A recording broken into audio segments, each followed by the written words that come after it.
Right, so let's address the elephant in the room. I know I've been quite distant recently, but I've had a few projects on the go that I needed to sort out. So there's that, and also my new development in my personal life of having a new vocation. So I'm a little bit distracted. However, I wanted to take the time to do this amazing review because this so destroying, gut-wrenching tearjerker of a fucking book is not something that you guys should miss out on. Mark Greene always exceeds expectations when it comes to his stories, but this one has to be his crown jewel, purely because of the emotional damage this fucker does to you. So this is called Jacobian.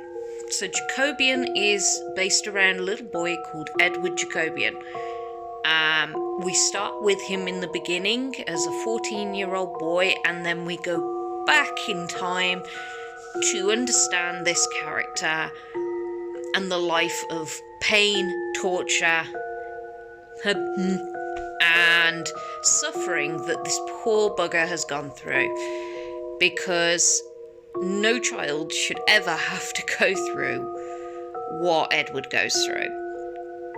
Right from the get-go, Mark's writing embodies a narrative from Edward's point of view in terms of your understanding of what this poor kid has gone through. His loneliness, his abandonment issues, his desperation to find acceptance and love, to try and find out the missing pieces of himself, to try and understand why this is happening to him. It's so psychologically messed up. At the beginning you're like, oh my god, like, he's trapped in this house, having all these god-awful situations come upon him from the youngest of ages. He's subjected to shit a child should never have to endure. But he does it out of this belief that he is keeping his mom safe. That maternal, almost maternal grip is what's keeping him grounded.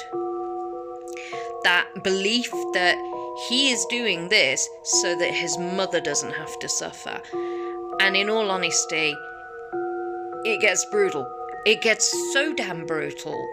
Like, you will need tissues because it will take your heart and twist it into so many directions. And if you are a person that has suffered the above, it is going to hit so hard. It's going to be like a freight truck hitting you in the face, because Mark pulls no punches with this.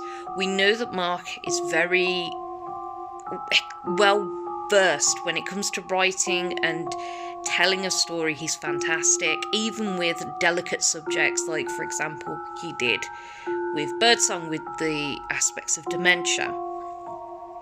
This is so it almost goes in the direction of The Girl Next Door by Ketchum. It's got that kind of, oh my god, I feel like I'm going to be sick.